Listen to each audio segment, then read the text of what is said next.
Buenos días, queridos amigos que nos acompañan todos los domingos desde diferentes latitudes.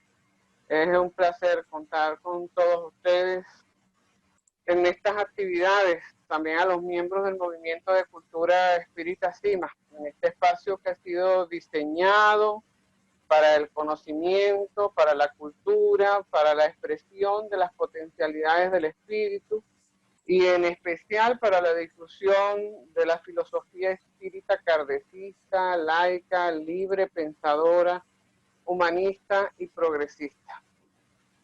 Hoy no vamos a hacer ningún preámbulo muy largo, solo quiero informarles a los que nos escuchan que la mañana de hoy se ha iniciado una nueva programación a través de Radio Espírita Uruguay, la hora espírita venezolana.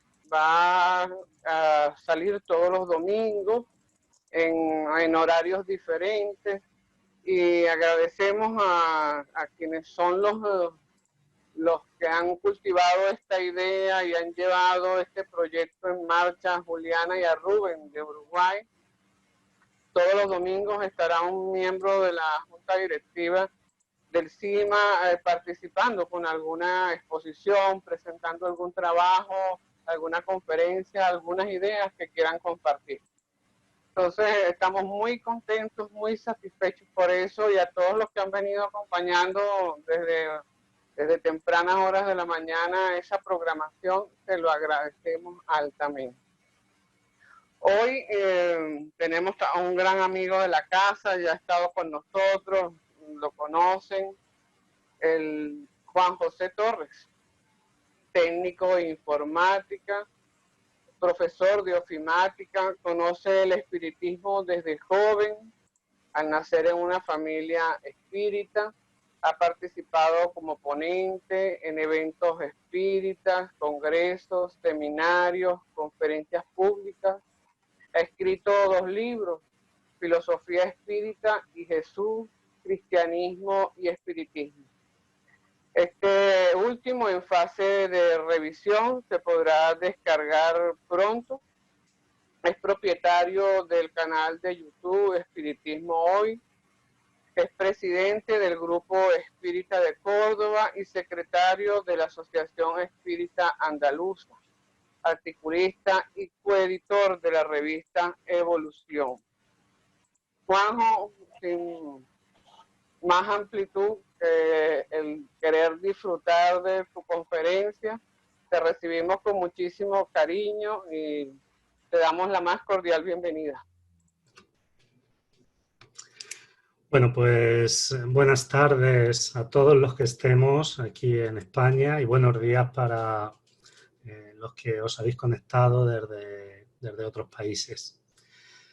Quiero agradecer muy sinceramente, como siempre, a Yolanda y a los miembros de CIMA que con tanto cariño nos invitan y nos reciben siempre en estas jornadas, en estas conferencias por vía telemática. Para mí es un honor poder participar como ponente en estas exposiciones, transmitiendo lo que vamos aprendiendo, lo que vamos estudiando, lo que vamos investigando en esta noble filosofía que es el espiritismo. Quiero también agradecerles a todos ustedes la presencia en esta tarde, donde vamos a abordar un tema que desde mi punto de vista es un tema complejo, es un tema actual, es un tema que es sensible. Vamos a hablar de la homosexualidad y lo vamos a hacer desde una óptica concreta. No voy a hablar de la homosexualidad en términos generales, sino que me voy a centrar en ciertos prejuicios que desgraciadamente todavía existen al respecto de la homosexualidad. Y por último, vamos a hacer una reflexión en cuanto a si es conveniente o si es posible hacer una valoración ética de la homosexualidad como tal. Esta conferencia, esta exposición, es resultado de una mucho mayor, de un seminario que hicimos a invitación de Mercedes García de la Torre en las Jornadas Montillanas. En esa ocasión, un miembro de la Asociación Espírita Andaluza, su vicepresidente, Ángel Mesa, y yo abordamos este tema. Ángel tocó el tema de la homosexualidad desde un aspecto más técnico, desde un aspecto más científico, haciendo análisis de cuestiones médicas, de cuestiones psicológicas, temas para los que está mucho más cualificado que yo. Y yo abordé esta cuestión que traigo y que tienen en sus pantallas. La homosexualidad, prejuicios y, haciendo una interrogación, valoración ética. Tengo que decir que esta no es una conferencia especializada, sino que son una serie de reflexiones en cuanto a los temas que vamos a ir abordando. Antes de hablar de la homosexualidad como tal, creo que es importante hablar primero de la sexualidad humana y empezar por definir qué es la sexualidad. Para ello voy a tomar el informe de la OMS, de la Organización Mundial de la Salud, en su publicación 2016, que definiendo la sexualidad lo hace de la siguiente forma. A ver un momento, porque tengo aquí, vale. Un aspecto central, la sexualidad es un aspecto central del ser humano presente a lo largo de su vida. Abarca al sexo, pero fíjense que no solamente la sexualidad está relacionada con el sexo como tal, sino que está relacionada con otros ámbitos de la estructura humana. Entonces, abarca el sexo, abarca las identidades y los papeles de género, también el erotismo, el placer, la intimidad, la reproducción y la orientación sexual. Por lo tanto, es importante, antes de empezar a hablar de la homosexualidad, entender que la homosexualidad hace parte de la sexualidad humana. Porque la homosexualidad, la veremos más adelante, es una orientación sexual.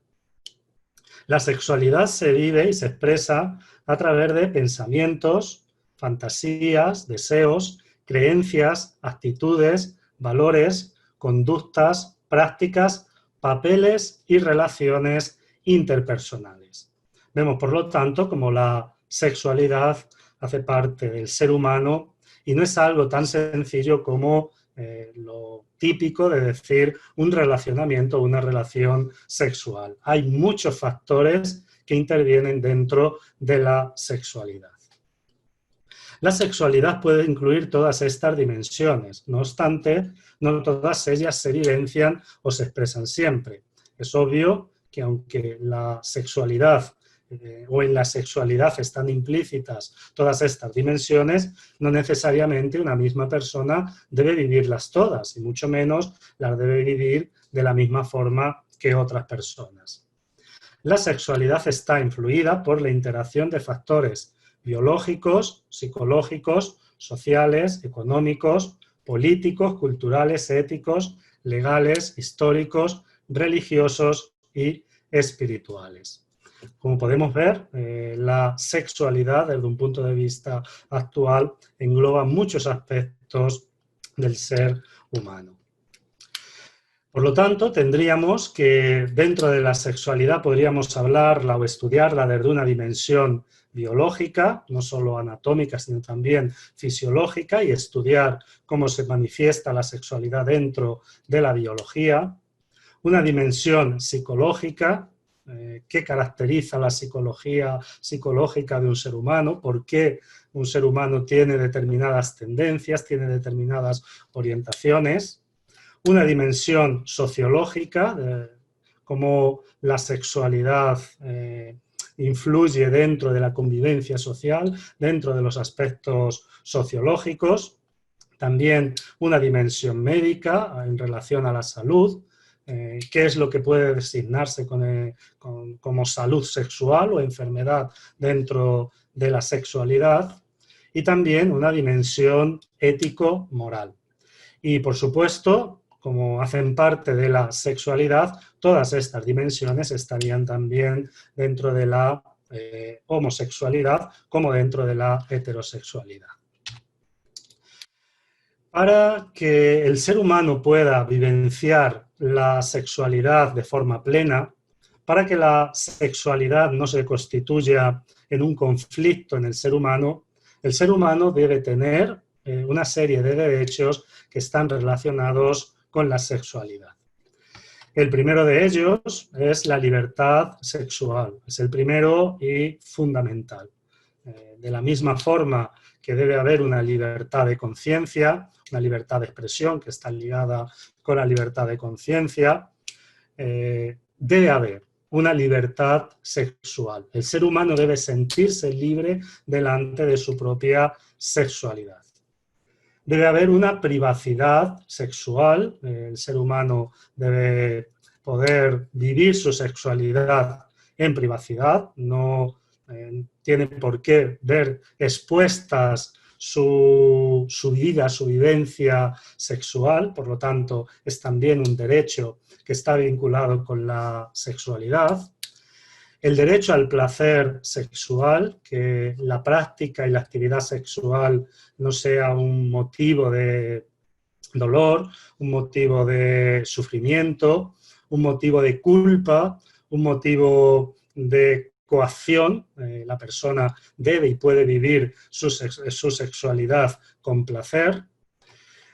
También la expresión emocional sexual, que la persona pueda expresar su condición sexual, su vivencia sexual como quiera dentro de esa libertad sexual.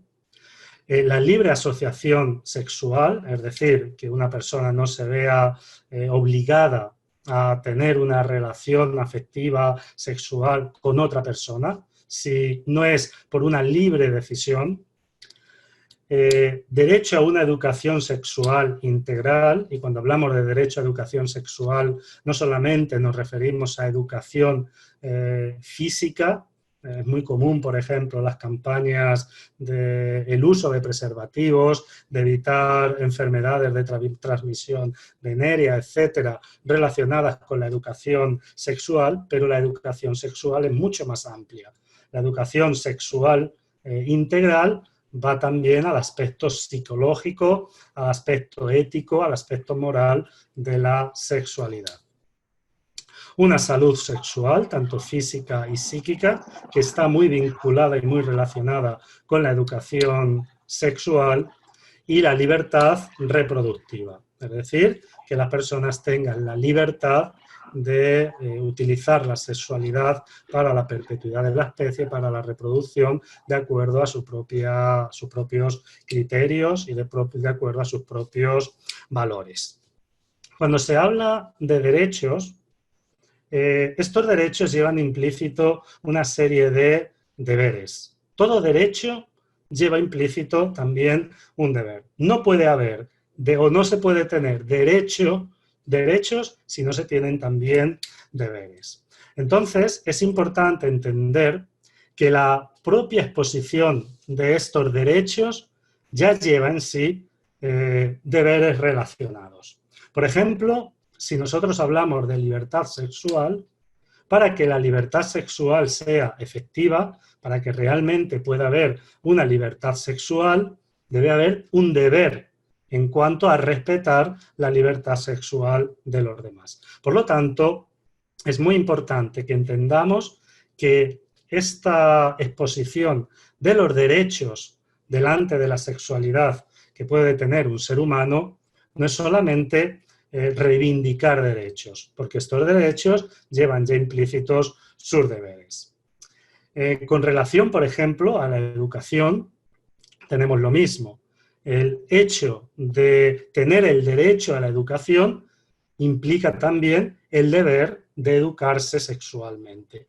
Lo mismo podríamos decir en relación a la libre asociación sexual, etcétera. Es importante determinar que cuando hablamos de libertad sexual no estamos hablando de lo que muchas veces se piensa, libertinaje o llevar la libertad o llevar la sexualidad a unos extremos donde cada quien haga aquello que le plazca. Es necesario comprender y conocer que libertad no es lo mismo que el libre albedrío. Una cosa es la libertad y otra cosa es el libre albedrío. Y se hace necesario establecer esa diferencia para poder entender qué realmente significa libertad sexual. El libre albedrío es la capacidad o la facultad que tiene un ser humano de decidir entre varias opciones. La libertad está relacionada con la libertad de los demás. Por ejemplo, yo tengo el libre albedrío de tratar mal a otra persona, pero no tengo la libertad de tratar mal a otra persona, puesto que mi libertad termina donde empieza la libertad del otro. Y por lo tanto, aunque el libre albedrío me puede permitir, si así quiero, hacer algo negativo hacia otra persona, no tengo la libertad para hacerlo, porque si lo hago, esto puede traerme consecuencias. Por lo tanto, cuando hablamos de libertad sexual, no estamos diciendo que la gente o que las personas puedan hacer lo que les dé la gana con su sexualidad, porque siempre que se coarte la libertad del otro, ya no somos libres para realizarlo. Por lo tanto, es muy importante que entendamos que los derechos en relación a la sexualidad llevan implícito también deberes. Vamos a continuar. Vamos a hablar de la orientación sexual. ¿Qué es la orientación sexual? El término orientación sexual se refiere al sexo masculino o femenino hacia el que una persona se siente atraída. Por lo tanto, la homosexualidad sería una orientación sexual. Desde este punto de vista hay varios tipos de orientación sexual que se suelen describir como heterosexual, que es cuando existe una atracción romántica y física por personas de un sexo distinto. El hombre siente atracción hacia la mujer y la mujer hacia el hombre. La orientación homosexual, que es cuando se siente una atracción romántica y física por personas del mismo sexo. Los hombres sienten atracción hacia los hombres y las mujeres hacia las mujeres. Y bisexual, cuando hay una atracción romántica y física por personas de ambos sexos. Es decir, un hombre puede sentir atracción sexual por hombres y también por mujeres, y las mujeres también pueden sentir atracción sexual por hombres y también por mujeres. Es muy importante que tengamos en cuenta que en esta exposición vamos a hablar de la homosexualidad.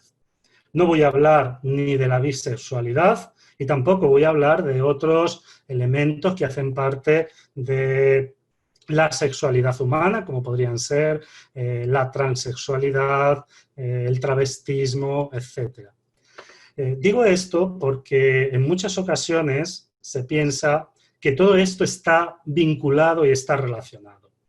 Es verdad que está vinculado en el sentido de que hacen parte de la sexualidad del ser humano, pero ser homosexual no te relaciona, no te vincula con, por ejemplo, ser transexual o ser bisexual.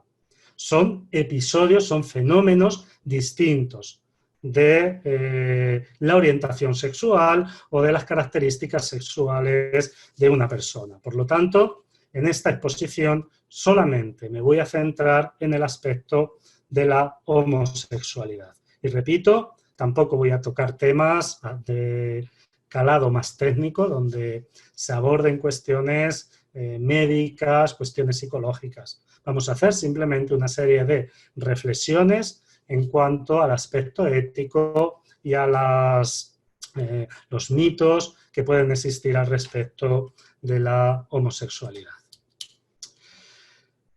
Es necesario también conocer, porque, como ya he dicho, en la exposición me voy a centrar en el aspecto ético y moral vinculado a la homosexualidad. Entonces es necesario entender los conceptos ética y moral. Desde un punto lingüístico pueden parecer sinónimos, incluso su raíz etimológica es costumbre, Pero desde un punto de vista filosófico existe una diferencia clara entre lo que es ética y lo que es moral. Desde un punto de vista filosófico se habla de moral cuando nos estamos refiriendo a las costumbres, establecidas por la sociedad. Todas las costumbres vinculadas al bien o al mal que establece una sociedad hacen parte de la moral de esa sociedad. Mientras tanto, la ética, desde un punto de vista filosófico, es una reflexión sobre esa moral. Por lo tanto, algo puede ser moral desde el punto de vista que puede hacer parte de las costumbres y puede ser bien visto por una sociedad, mientras que no sea ético. Es decir, podemos tener algo que una sociedad considere correcto y, sin embargo, que una reflexión filosófica de esto nos lleve a considerar que no es ético. Por poner un ejemplo, vamos a poner el ejemplo de en ciertas culturas, cuando una mujer comete adulterio, está bien visto que a esa mujer se la lapide. Entonces, para esa cultura, para esa sociedad, esto sería algo moral, porque hace parte de sus costumbres y esa sociedad completa ve que esto es algo moral, que esto es algo que está bien. Sin embargo, una reflexión al respecto de este procedimiento nos lleva a la conclusión de que no es ético. Por eso es importante esta diferenciación entre lo que es ética y lo que es moral. Nuestra valoración, como he puesto en el título, en interrogación al respecto de la homosexualidad, será una valoración ética. Otros conceptos que se deben tener en cuenta a la hora de abordar la cuestión que nos ocupa en esta exposición son los conceptos natural y normal. Natural es perteneciente o relativo a la naturaleza, es decir, se dice que es algo natural cuando está presente en la naturaleza. Por lo tanto, todo lo que existe en la naturaleza, en principio, sería natural. Y normal es algo que sucede de forma regular y comúnmente. Algo que suceda de forma común, que suceda habitualmente, es algo normal. También se dice, dicho de una cosa que se halla en su estado natural. Por ejemplo, cuando nos hacemos una analítica y tenemos los resultados, si todos los resultados están dentro de los parámetros que se consideran naturales, se dice, esta analítica ha sido normal. Por lo tanto, es importante también que tengamos en cuenta los conceptos natural y normal.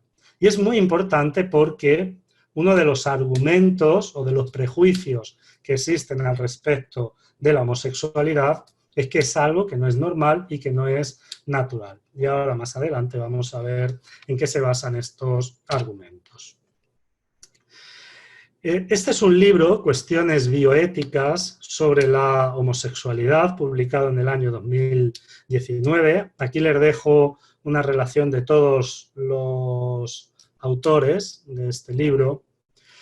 Y algunos de los prejuicios de los que voy a hablar a lo largo de esta exposición los he sacado de este libro. Es decir, no por extraños que nos puedan parecer y por difíciles de asumir que nos puedan parecer que todavía hoy haya personas que piensan así al respecto de la homosexualidad. Este es un libro, como digo, totalmente actual y los prejuicios los he sacado de este libro. Por lo tanto, vamos a hablar de ciertos prejuicios que están muy presentes todavía en nuestra sociedad. El primer prejuicio que hemos encontrado y que encontramos al respecto de la homosexualidad es que no es normal. Incluso argumentan que el índice de la homosexualidad en la población es muy bajo y consideran que porque el índice de la homosexualidad de la población es muy bajo, no puede considerarse la homosexualidad como algo normal, como algo que sucede con una determinada frecuencia que nos permita verlo como algo normal y como que está presente en toda la humanidad.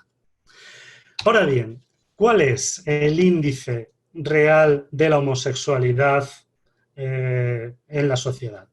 ¿Qué porcentaje de personas homosexuales existen en la sociedad?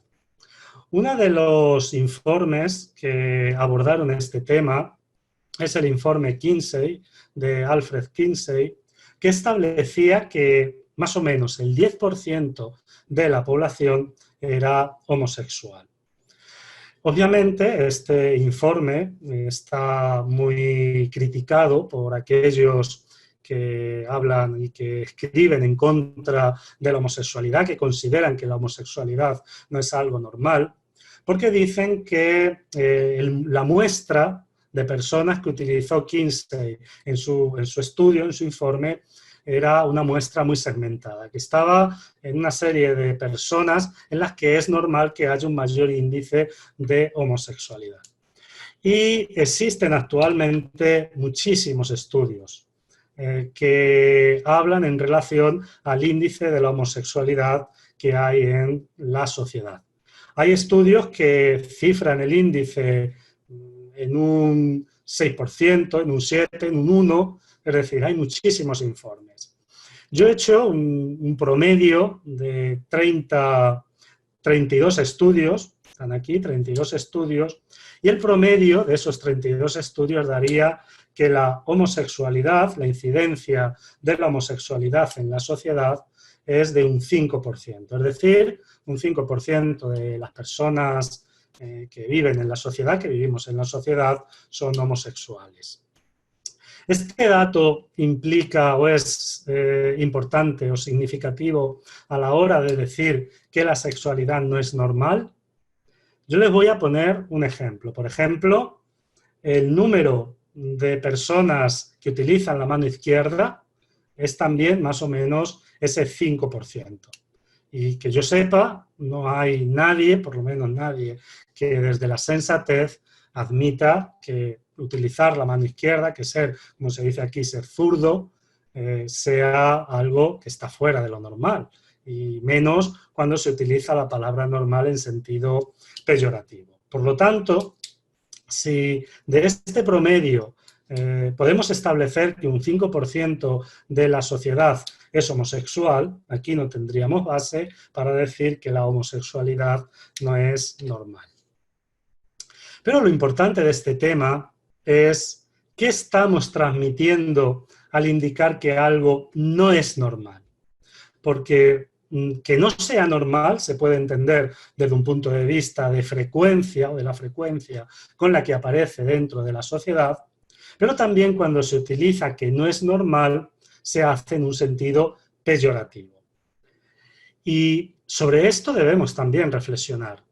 Que algo tenga una baja incidencia implica que sea malo, porque es muy importante, porque cuando muchas veces estamos diciendo no es normal en sentido peyorativo, lo que estamos es censurando esto de lo que estamos hablando. Vamos a poner un ejemplo. Él es Miguel Indurain, es un corredor, es un ciclista español, ya se retiró, él triunfó en la década de los 90, y él sorprendía a los médicos que lo examinaban físicamente por las características físicas que tenía. Por ejemplo, él tenía en las pulsaciones en reposo, lo normal está dentro de unas 75 pulsaciones en reposo, y él tenía en reposo 28 pulsaciones. El consumo máximo de oxígeno eran 50 mililitros por kilogramo, y él tiene 80 mililitros por kilogramo. Y la producción de vatios hora de una persona normal, y cuando digo normal me refiero a una persona que tenga una condición física buena, son de 180, y él tenía una producción de vatios hora de 510. Incluso estas métricas comparadas con deportistas profesionales eran muy sobresalientes. Ahora bien, que el índice de frecuencia de personas con estas características físicas sea muy bajo, en menos del 0,1%, no implica que esto sea malo. Implica que tienen unas características distintas, pero no que sea malo. Entonces, cuando decimos peyorativamente que la homosexualidad no es normal porque su frecuencia en la sociedad es baja, no debemos entenderlo como que sea malo. No es que sea malo, es simplemente que tiene la incidencia que tiene. Pero esto, repito, no debe verse como algo peyorativo. Otro prejuicio al respecto de la homosexualidad es que no es natural. Esto lo he oído incluso en ambientes espíritas. Y también estos que dicen que no es natural, luego dicen que es una enfermedad o que es una patología, que es un desvío, que es un trastorno, etc. Y aquí hay una evidente contradicción. Hay una contradicción por dos cuestiones. Primero, porque si existe, si está presente en la naturaleza, es decir, si hay un 5% de la población que es homosexual, está presente en la naturaleza, no podemos decir que no es natural. Podemos decir que su frecuencia es más baja que la heterosexualidad, pero no podemos decir que no es natural, porque está presente en la naturaleza. Y en segundo lugar, si dicen que es una enfermedad, están incurriendo en una contradicción, porque podríamos preguntarles, ¿las enfermedades no son naturales? ¿Las enfermedades no hacen parte del proceso vital de una persona? Por lo tanto, decir que no es natural es un sinsentido y una evidente contradicción. Que es natural y que está presente en la naturaleza se demuestra porque existen vestigios de ella en la antigüedad. Todo fenómeno natural está presente en toda la historia de la humanidad. Por lo tanto, si la homosexualidad es natural, debe estar presente en la historia de la humanidad. Y si nosotros hacemos un rápido repaso sobre la historia de la humanidad, vamos a ver que efectivamente hay vestigios de homosexualidad en esta historia. Esta, por ejemplo, es una pareja de hombres que se encontró en unas excavaciones en Cisjordania y están fechadas de hace unos 5.000 años. Bueno, aquí tenemos unas representaciones de diferentes culturas, mitología griega, mitología romana, donde se ven también prácticas homosexuales. Aquí tendríamos otra, por lo tanto, la homosexualidad está presente en la naturaleza y, por lo tanto, es totalmente ilógico decir que no es natural. Otro de los prejuicios que existen sobre la homosexualidad es que los homosexuales no forman relaciones duraderas. Generalmente se dice que hay mucha promiscuidad dentro de ambientes homosexuales y que las parejas homosexuales tienden a romper enseguida sus vínculos. Él es John Gottman, él es un experto en relaciones de pareja e incluso ha creado un método para superar conflictos y para superar problemas relacionados con el ambiente familiar y relacionados con la convivencia entre parejas, que tiene por nombre Una casa de una relación sólida. Y está basada en 9 elementos que deben tenerse en cuenta para que haya una estabilidad dentro de las propias parejas. Esas 9, pues tendría la confianza y el compromiso como factores más importantes y luego aquí tendría una serie de características que deben tenerse en cuenta para formar una relación estable y una relación duradera. Él hizo un estudio en cuanto a el promedio de duración de las parejas, el promedio de la duración de las relaciones afectivas, en el que intervinieron diferentes especialistas. Utilizó 2 doctoras en matemáticas, una patóloga, un profesor de psicología, bueno, 2 profesores de psicología, un profesor de medicina, otro profesor de psicología y un estudiante de doctorado en psicología. Y con todos ellos hizo un estudio que se proyectó a lo largo del tiempo y que está publicada en la página de la Universidad de Washington, en la que él da clases, en relación a la duración y la estabilidad afectiva de las parejas. Y dentro de esa duración estudió también las relaciones homosexuales. Y en ese informe dice lo siguiente, es solamente el final del informe, que para entenderlo bien es necesario leerse todo el informe para entender los métodos de cálculo que usó. Pero bueno, para nosotros lo que nos interesa es esta conclusión a la que llegan los investigadores. Los investigadores también recolectaron datos durante 12 años sobre las relaciones de las parejas homosexuales. Para entonces, el 20% de parejas se había separado.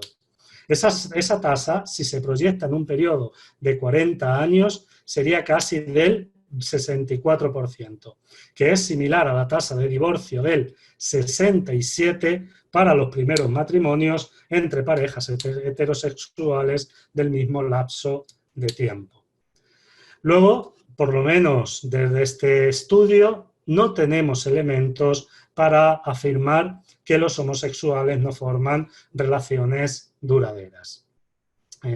Parece ser que las parejas homosexuales que están bien formadas, que están bien establecidas, al igual que las heterosexuales, sí que forman parejas y relaciones duraderas. Por lo tanto, este también es un prejuicio, debería ser considerado como un prejuicio y se debería estudiar más en profundidad este tema y no lanzar opiniones muchas veces sin tener un conocimiento claro de cómo son las relaciones entre parejas homosexuales.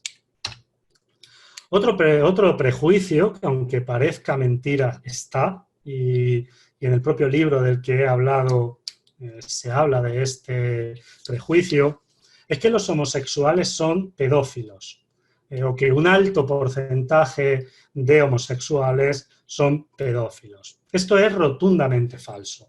Es más, esto es una calumnia hacia la homosexualidad y hacia los homosexuales.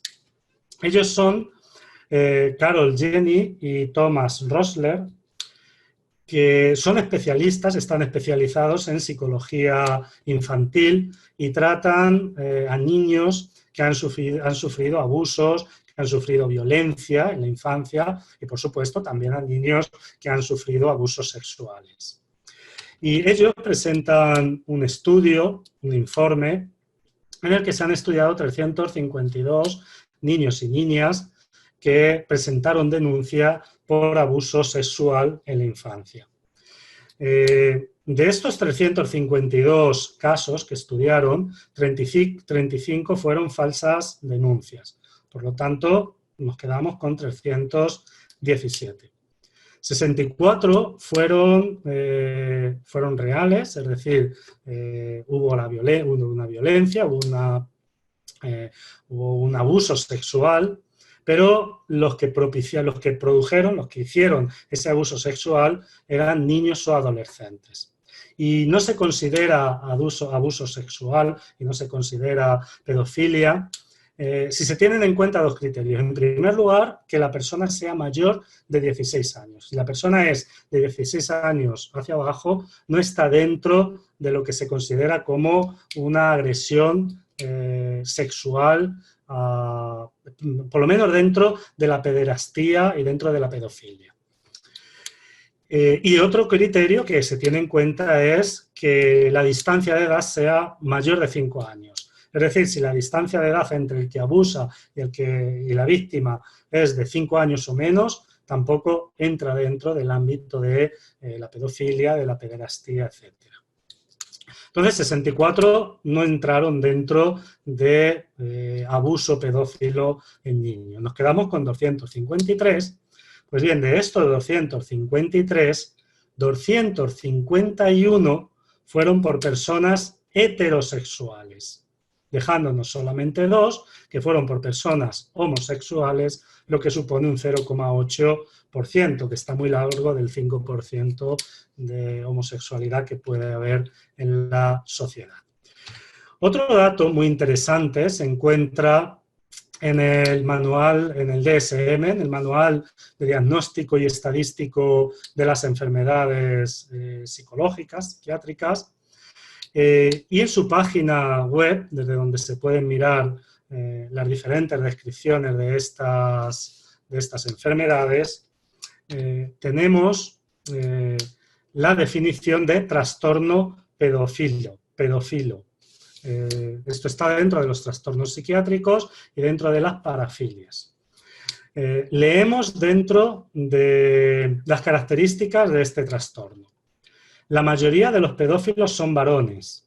La atracción puede ser hacia niños pequeños, niñas pequeñas o ambos sexos. Y aquí viene un dato que es muy interesante. Pero los pedófilos prefieren niños del sexo opuesto en una relación. Fíjense, porque este es el manual MSD, donde se establece que generalmente en la pedofilia, que no es lo mismo que la pederastía, son cosas distintas, pero que la pedofilia, generalmente el pedófilo, el que abusa del menor, prefiere niños de sexo opuesto. Es decir, no estamos hablando, por lo tanto, de homosexualidad. Este es un problema que se encuentra en homosexuales, pero que también se encuentra en heterosexuales, y que no hay nada que indique que el grado de incidencia sea mayor en los homosexuales. Parece que el grado de incidencia es mayor dentro de la heterosexualidad que de la homosexualidad.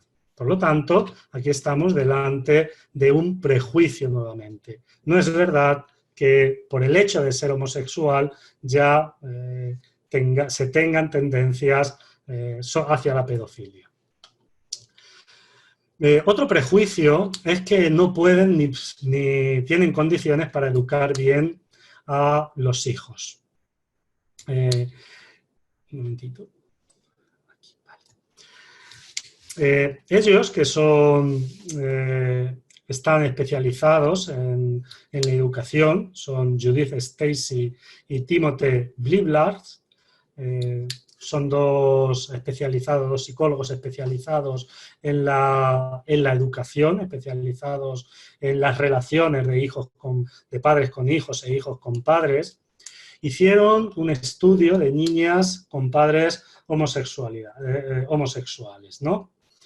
Y los resultados que obtuvieron fueron los siguientes. En primer lugar, no encontraron mayor incidencia de homosexualidad. Y esto es algo totalmente lógico, porque la homosexualidad no es algo que se aprende. La condición o la orientación sexual es algo con lo que se nace, es una tendencia que el ser humano tiene, no es algo que se aprende posteriormente. Por lo tanto, este dato es totalmente lógico. En niños que tienen padres homosexuales no presentan un índice mayor de homosexualidad que aquellos que son educados por padres heterosexuales. Hay menos aceptación de roles masculino y femenino. Este también es un resultado totalmente lógico, porque muchas veces nuestra sociedad ha dado una serie de roles para el hombre y otros roles para la mujer. Y es cierto que en las personas homosexuales esos roles en muchas ocasiones no se encuentran tan definidos, tan fijados como en personas heterosexuales. Entonces es cierto, por lo tanto, que los hijos de padres homosexuales tienen menos aceptación de los roles que tradicionalmente se han atribuido a lo masculino y a lo femenino. Este dato, desde mi punto de vista, no es un dato negativo, porque esos roles en muchas ocasiones son un constructo social y muchas veces es importante ir aprendiendo e ir desaprendiendo ciertos roles que de alguna forma han vinculado a la mujer al hogar, a la casa, al cuidado de los hijos y al hombre al trabajo de fuera, etc. Entonces, esos roles masculino y femenino no están tan presentes en los hijos de padres homosexuales. Están bien adaptados, tienen buena autoestima y sus logros educativos están más o menos en los índices de los niños, de los hijos de padres heterosexuales. Los niveles de ansiedad, autoestima y depresión son similares a los que se detectan en niños con padres heterosexuales. Y este dato sorprendió mucho al equipo, porque por el hecho de ser hijos de padres homosexuales pueden estar sometidos a los prejuicios de la sociedad. Sin embargo, a pesar de que en muchas ocasiones pueden ser objeto de burla, no se encontró en este estudio que los niveles de ansiedad, autoestima y depresión fuesen superiores a los del resto de niños. Suelen empatizar muy bien con otros colectivos minoritarios, esto es bastante lógico, cuando una persona pertenece a un colectivo minoritario suele entender y empatizar con otros colectivos minoritarios. Y algo muy importante es que reciben una atención buena. Y sobre esto dicen que generalmente los homosexuales que crían a hijos se involucran mucho en su educación. Quizás ese estigma, ese prejuicio de que no saben educar bien a los hijos hace que ellos se mentalicen, se conciencien de la necesidad de educar bien a sus hijos. Entonces se detecta que están muy involucrados los dos, porque generalmente en las relaciones heterosexuales no siempre el grado de vinculación o de compromiso con la educación suele ser el mismo, pero en las parejas homosexuales sí que hay un amplio compromiso con la educación de sus hijos por parte de los dos cónyuges. Por lo tanto, según este estudio, tampoco sería cierto que los homosexuales no pueden educar bien a los hijos. Y este prejuicio de que si tus padres son homosexuales, él también va a ser homosexual, es totalmente falso y es totalmente falaz. Otro de los prejuicios sobre la homosexualidad es que son degenerados, son muy promiscuos, que son muy degenerados. Bueno, sobre la promiscuidad ya vimos que la estabilidad en las parejas tiene un índice muy similar al de las personas heterosexuales. Y en relación a este prejuicio, generalmente se emplean estas imágenes. Yo les voy a poner algunas. Bien.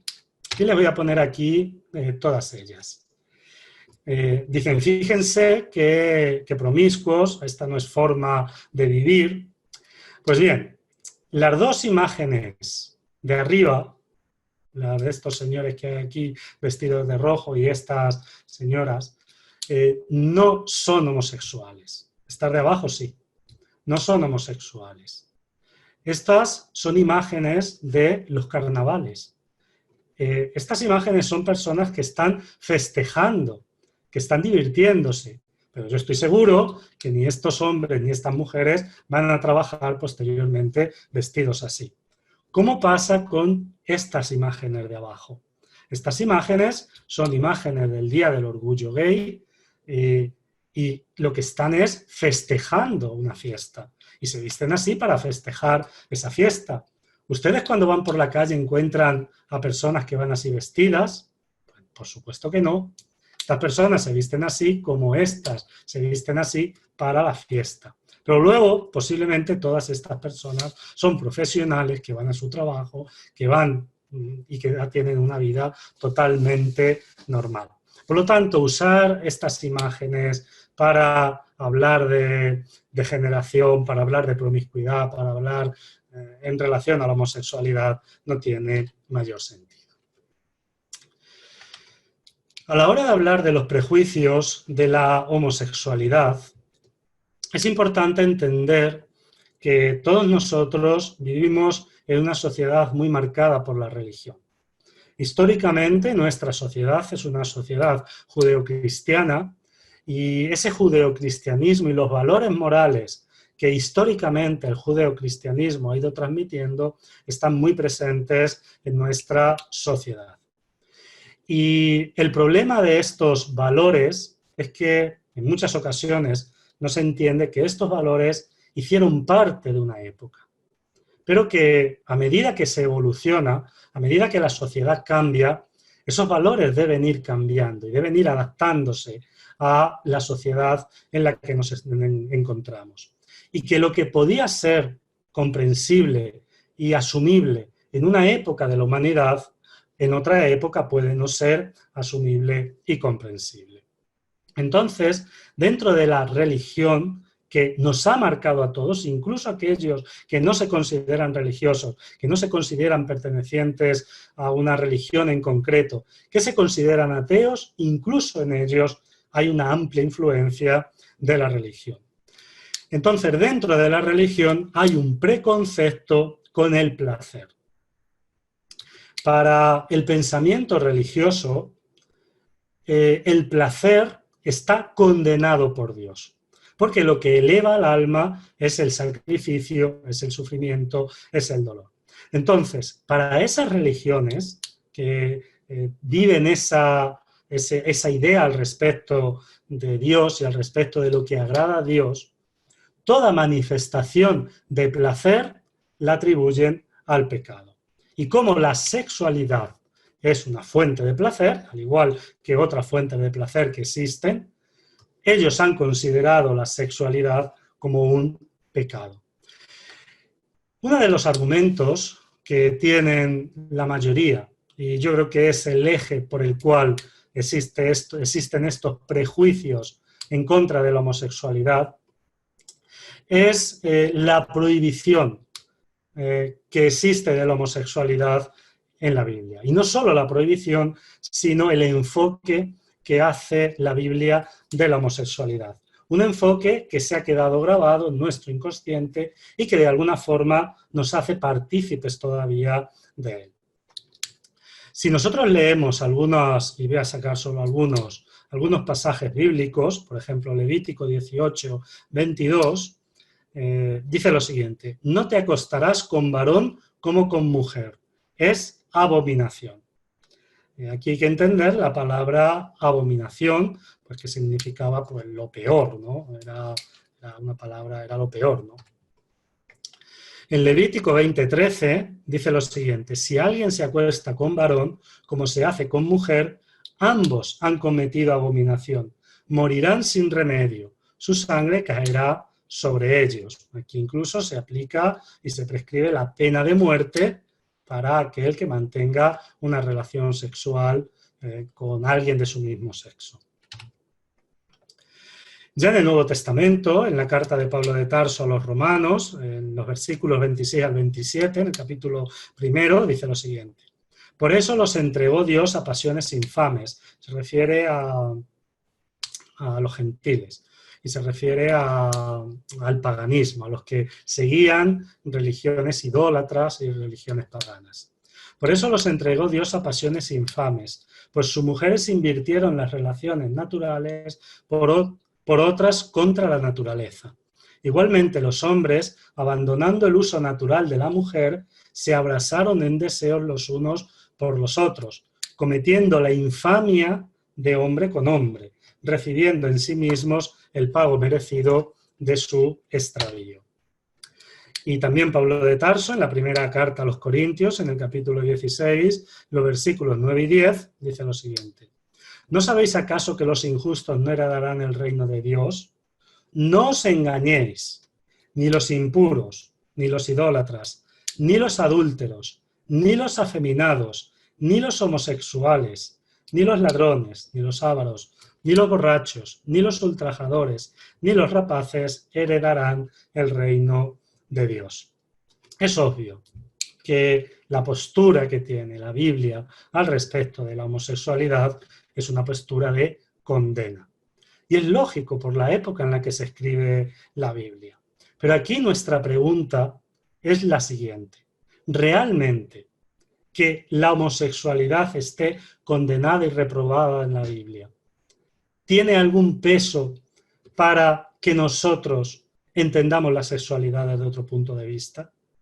¿Qué valor tiene actualmente lo que pueda decir en la Biblia respecto de la homosexualidad, si hoy se sabe que la Biblia, como cualquier otro libro que se ha escrito, es obra de seres humanos y hace parte de la cultura, de las ideas, de las opiniones que tenían los seres humanos en la época en la que los escribieron?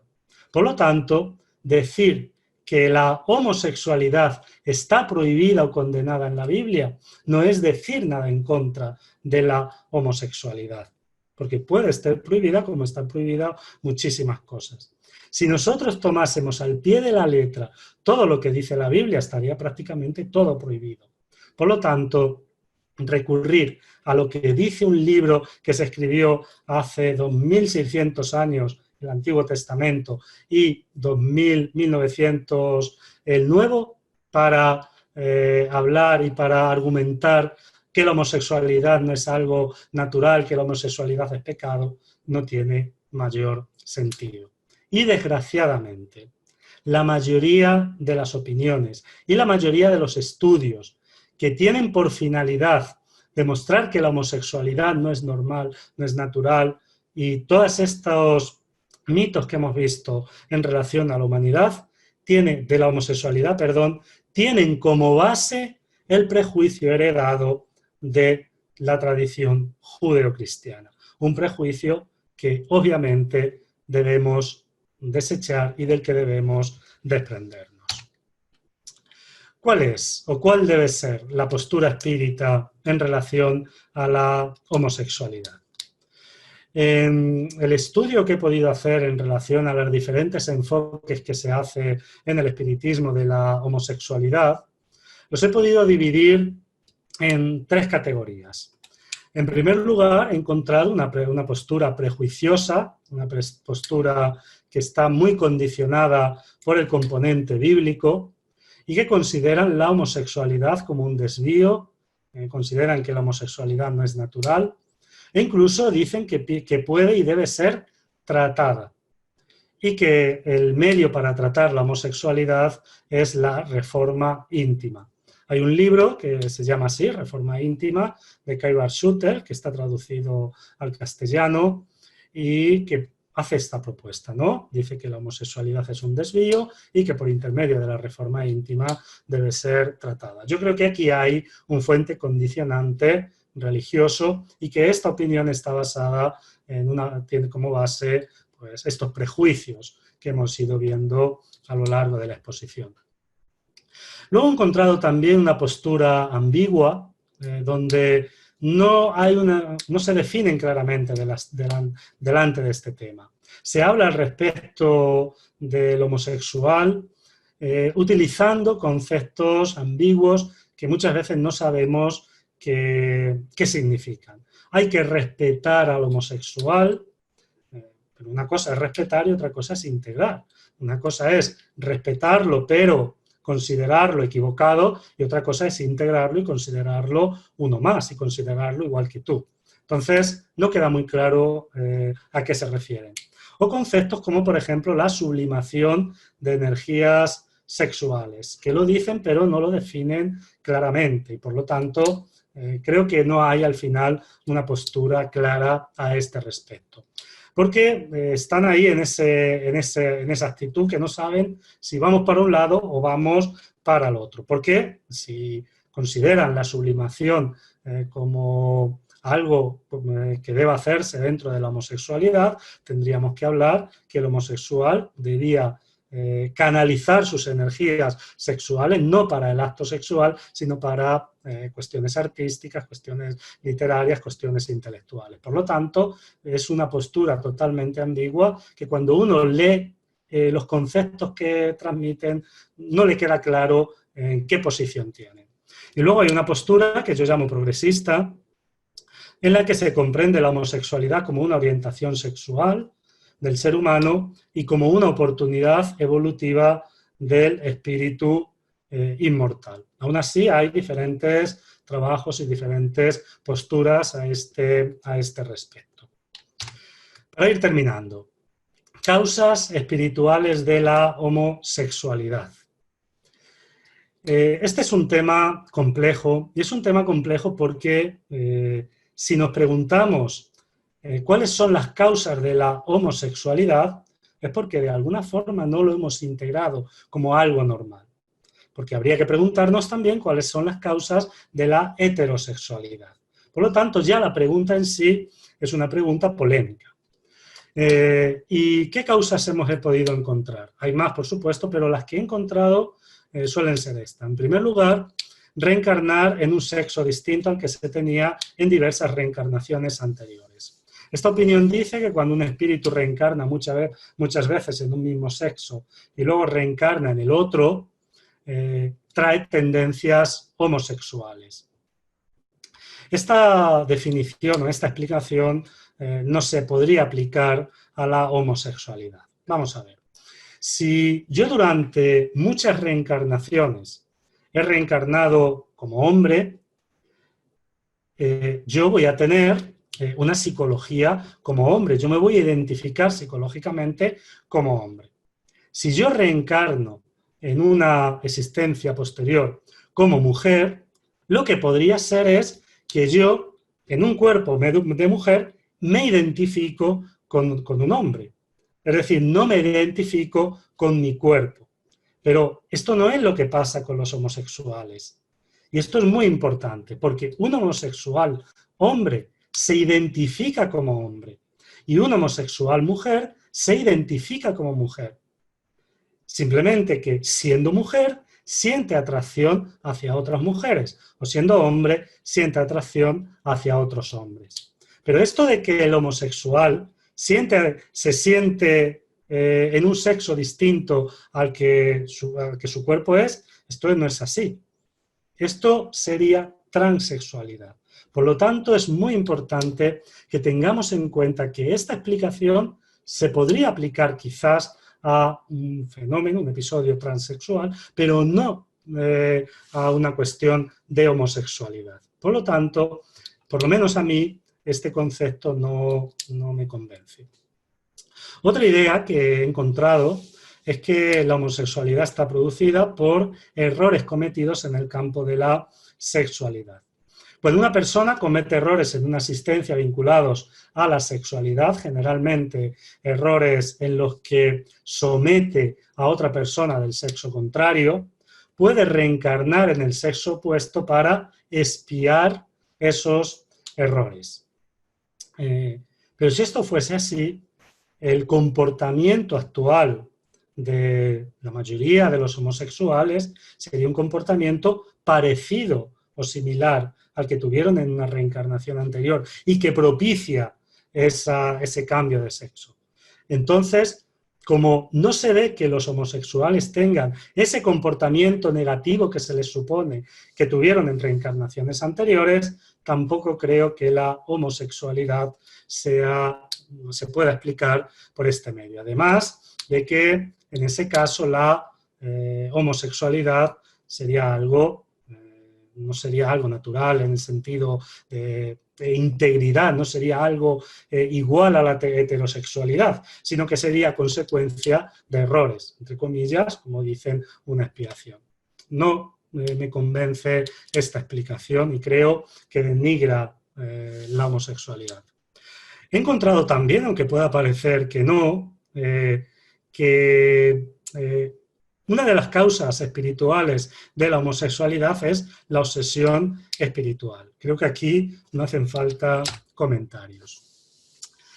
Y por lo menos personalmente creo que la homosexualidad es fundamentalmente, a nivel espiritual, una experiencia de aprendizaje. La homosexualidad, así como la heterosexualidad, desde mi punto de vista, no son consecuencia de errores cometidos en reencarnaciones anteriores, sino que es una opción que el espíritu puede elegir en el mundo espiritual a fin de aprender en el manejo de las emociones y de los sentimientos. A mí personalmente, la idea que de alguna forma más me convence en relación a la causa espiritual de la homosexualidad y que dignifica la homosexualidad sería esta, sin agotar, por supuesto, este tema. Ya para terminar, me gustaría leerles una parábola que dice lo siguiente: bajaba un hombre de Jerusalén a Jericó y cayó en manos de salteadores, que, después de despojarle y golpearle, se fueron dejándole medio muerto. Casualmente, bajaba por aquel camino un sacerdote católico, y al verlo dio un rodeo. De igual modo, un pastor evangélico que pasaba por aquel sitio lo vio y dio un rodeo. Pero una persona, que por cierto era homosexual y que iba de camino, llegó junto a él y al verlo tuvo compasión y acercándose vendó sus heridas, echando en ellas aceite y vino, y montándolo sobre su propia cabalgadura, lo llevó a una posada y cuidó de él. Al día siguiente, sacando 2 denarios, se los dio al posadero y dijo: cuida de él y si gastas algo de más, te lo pagaré cuando vuelva. ¿Quién de estos tres te parece que fue prójimo del que cayó en manos de los salteadores? El doctor dijo: el que practicó la misericordia con él. Yo creo que todo se reduce a esto. Yo creo que no se puede hacer una valoración ética de la homosexualidad. Porque la homosexualidad, al igual que la heterosexualidad, es neutra. Depende del comportamiento de la persona, es decir, depende de cómo esa persona se comporta delante de la vida, delante de los demás, delante de sus seres queridos, delante incluso de los que en algún momento han podido hacerle daño, lo que va a determinar el carácter ético y moral de la persona. Y nunca, desde mi punto de vista, su condición o su orientación sexual. Bueno, pues con esto, por mi parte, termino la exposición. Entiendo que pues, es un tema muy complejo, es un tema que pues, no está agotado. Y bueno, si tienen preguntas o algún comentario, no tienen por qué ser preguntas, pueden ser reflexiones, pues estaría contento de responder si es que puedo responder. Muchas gracias. Muy agradecida, Juanjo. A vosotros. Excelente conferencia. Claro que es un tema que no está agotado, que requiere de mucha investigación, pero creo que en esa posición nos ubicamos los espíritas librepensadores. Vamos a dar el espacio para las preguntas. Yacira, por favor. Tenemos una pregunta de José Arroyo. Juan José, muchas gracias por esta perspectiva ética, que similar a lo que debe ser una postura ético-espírita de hoy, nos lleva a la liberación de los prejuicios y el abrazar a todos los seres humanos como hermanos. ¿Piensas que preguntar a los espíritus sobre el origen de la homosexualidad sería similar a preguntar sobre el origen del por qué ser zurdos o por qué somos como somos? Muy buena pregunta, José, porque es así, es así. En el momento que existe la pregunta es porque ya no lo hemos interiorizado y porque no hay una integración y no hay un sentimiento integrador. Por lo tanto, no es correcto preguntar, o por lo menos desde mi punto de vista, no se debe preguntar cuál es la causa de la homosexualidad, mientras que no lo hacemos, como él decía, por qué somos zurdos, por qué somos como somos, ¿no? La homosexualidad, como hemos dicho, es la orientación sexual que tiene una persona y esa orientación hace parte de esa persona y la pregunta en sí ya es, desde mi punto de vista, ofensiva. Tenemos otra pregunta de Conchita Delgado. Agradecida por tan magistral ponencia.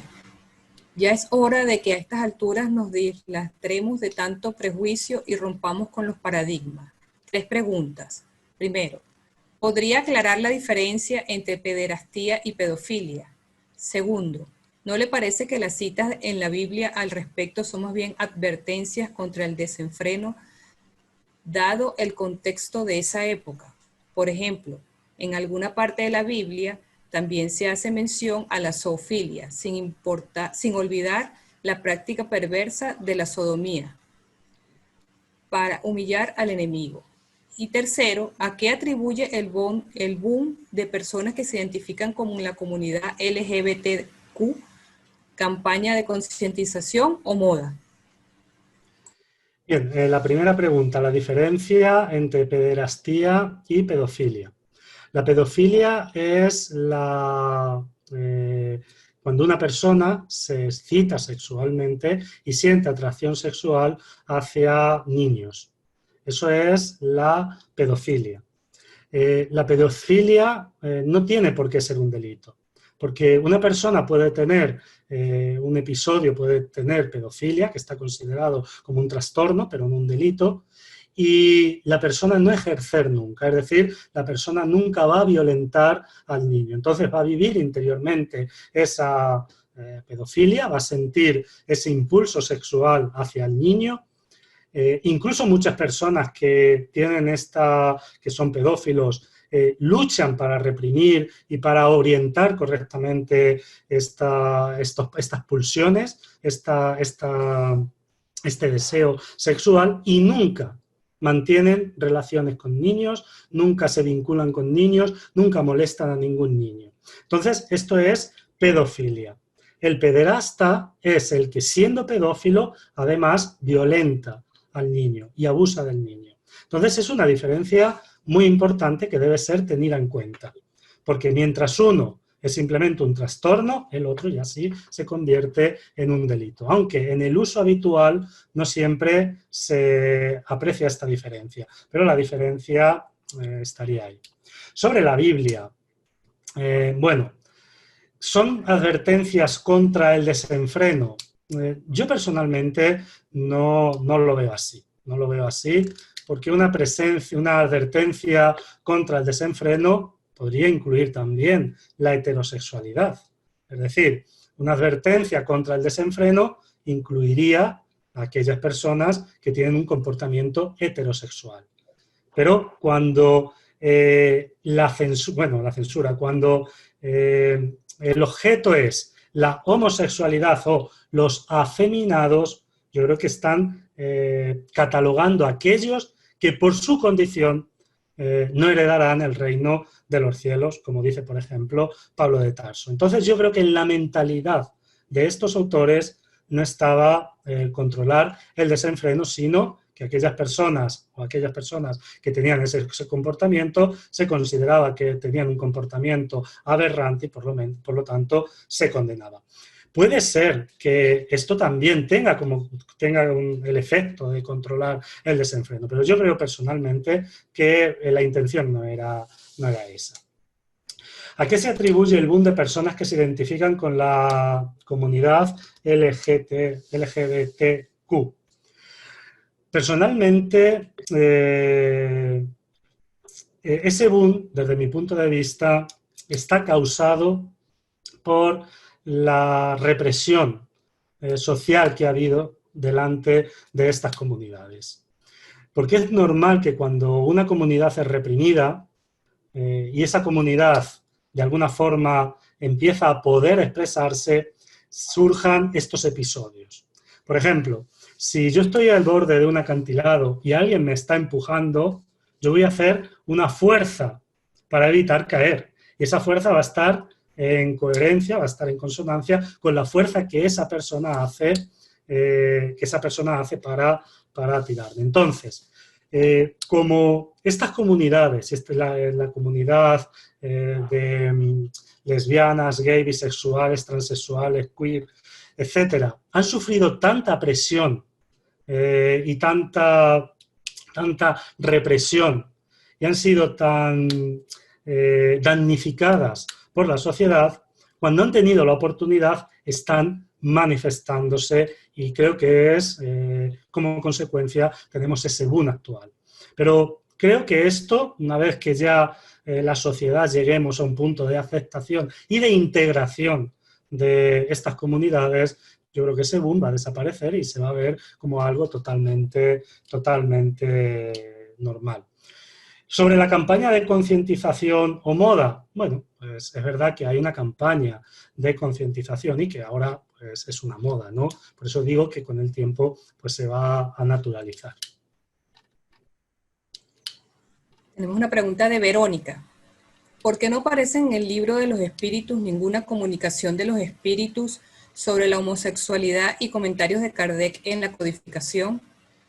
Bueno, es una pregunta que nos hacemos muchas veces. Es verdad que no hay claramente una opinión al respecto de Kardec y al respecto de los espíritus sobre la homosexualidad. Sí es verdad que hablan de la cuestión del sexo, que dicen que los espíritus no tienen sexo como nosotros lo entendemos, y dicen que un espíritu puede encarnar tanto en un hombre como en una mujer, porque necesita pasar por todas estas experiencias para su desarrollo evolutivo. ¿Por qué no aparece? Supongo que no haría parte de las inquietudes de la época de Kardec y de las inquietudes del propio Kardec. tampoco podría responder más. Creo que ese es el motivo. Seguramente que si Kardec escribe el libro de los espíritus hoy, hubiese incluido preguntas a este respecto, porque hoy sí es un tema actual. Una pregunta de Oscar Rodríguez. Hola, saludos desde Venezuela. Agradezco y felicito a Juan José por ilustrarnos con este tema tan controvertido y que hiere muchas susceptibilidades. ¿Podrá un espíritu superior encarnar y desarrollar conducta homosexual? Bueno, ahí voy a contestar muy personalmente. Yo no sé si un espíritu superior podría encarnar y desarrollar una conducta homosexual.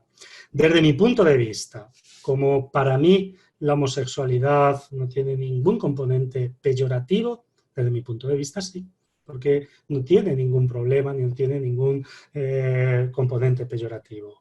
De hecho, ¿quién nos dice que no hay espíritus superiores dentro de la relativa superioridad encarnados que no sean homosexuales? No hemos visto homosexuales que han aportado grandes cosas para la sociedad, no hemos visto artistas homosexuales que han aportado cosas fantásticas, profesionales homosexuales que han ayudado mucho a la homosexualidad, a la sociedad. No vemos personas altruistas que encarnan y ayudan a la sociedad y son homosexuales. ¿Por qué no? Podemos decir que un espíritu evolucionado, con una evolución ética, puede reencarnar como homosexual. Desde mi punto de vista, sí, pero repito, estoy contestando según mi humilde opinión. Una pregunta de Rocío Ferrón. ¿De qué manera se podría hablar o enfocar la homosexualidad desde el espiritismo a nivel mundial, cuando la homosexualidad es vista de distintas maneras en distintas culturas? Gracias, Juanjo. Me encantó tu conferencia. Un fuerte abrazo. Bien, yo creo que se debe enfocar de acuerdo a los parámetros de la ciencia, los parámetros que la medicina, la psicología, la psiquiatría está presentando dentro de la homosexualidad. Una cosa es cómo nosotros vamos a enfocar la homosexualidad, que va a ser dentro de esos parámetros, desvinculándola de cuestiones religiosas, de cuestiones culturales y entendiendo el ser humano como un ser normal, como un ser como el heterosexual. Y esta sería la forma de enfocarlo. Porque aquí la cuestión religiosa, la cuestión cultural no debería ser relevante. Aquí uno puede tener una cultura determinada, pero la homosexualidad no hace parte de una creencia, la homosexualidad es lo que es. Entonces debemos enfocarla como lo que realmente es y no como algo sobre lo que haya que tener una posición, ¿no? Verla con la naturalidad de lo que realmente es. Que un homosexual es igual que un heterosexual, que lo único que cambia es su orientación sexual, pero es una persona tan íntegra, tan entera, tan normal como una persona heterosexual. Yo creo que es así como se debe plantear. Una pregunta de Mercedes García. Si el espíritu es asexual y los sentimientos nacen del espíritu, ¿qué importancia pudiera tener que surja el enamoramiento entre los iguales de sexo? ¿Qué opinas? Gracias.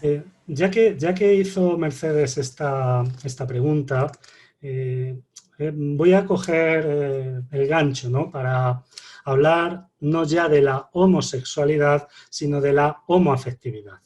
Porque muchas veces cuando hablamos de la homosexualidad, la vinculamos solamente al aspecto sexual. Pero dentro de la relación que hay entre dos personas del mismo sexo, no solamente está el factor sexual, está muchísimos factores, el factor emocional, el factor de convivencia, los mismos factores sociológicos, económicos, los problemas normales del día a día de cualquier pareja heterosexual se dan también en las parejas homosexuales. Por lo tanto, el enamoramiento, que no es solamente la relación sexual, yo lo veo como ella, no hay ningún problema en que yo pueda amar a otra persona que sea hombre. Lo importante es el sentimiento, lo importante es cómo me comporte con esa persona. ¿Qué más da si esa persona es hombre o es mujer? Totalmente de acuerdo con esta opinión. Una pregunta de Ernesto Marín. Excelente, agradecido por tu aportación.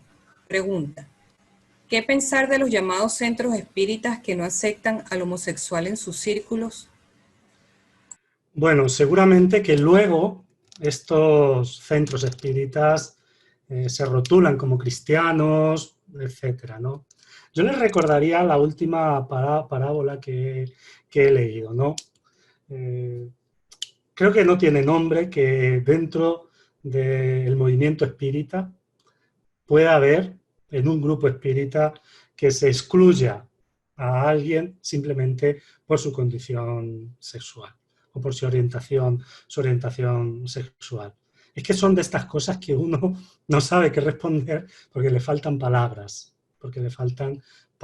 ¿no? para responder. Agradecidos, podemos abrir los micrófonos para felicitar al conferencista, a Juanjo. Y bueno, eres permanentemente invitado, querido amigo. Bueno, soy yo quien siempre os agradezco.